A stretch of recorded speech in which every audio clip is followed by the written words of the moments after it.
siya sa bakwait na kuno ni siya. Ready na siya pag natulog. Naakoy ang sanay.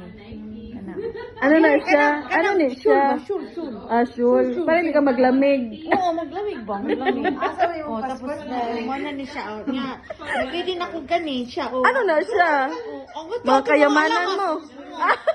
Bitbit ra ko na yung mga alahas. Magdala ko og sabon. Basig man ni mahutag ang suot.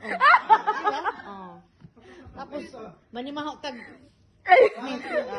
May deodorant pa. Ano pa? Tapos Agay. Di mo managamit ko white tubig. Bahala na.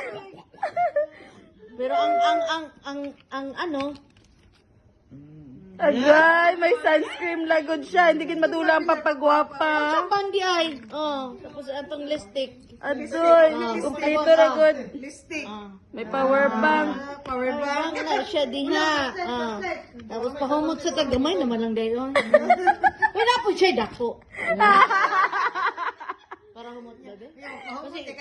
Kasi expired na. Expired na yun. Minsan nga, mga gwapa bang gida ni mga OFW. Yay! Side A. Sorry, ano.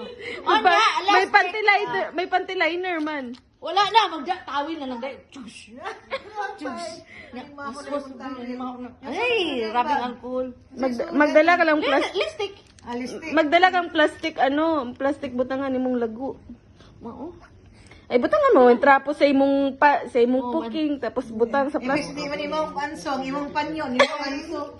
Tapon na. Ari ko na yung bit niya yung mga gold kay malayas na siya sa Qatar. Siyempre, naman.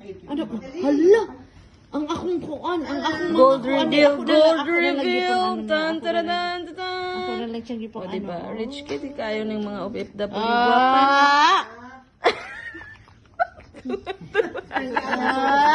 Ako na siya, Agay. Ako na siya. Kini ako nang gilukluk. Mutarantara mo to sa imo eh.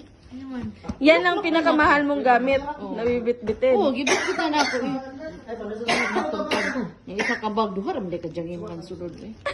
So, ay, ano man to eh. Uli ako maglangoy ta, basa.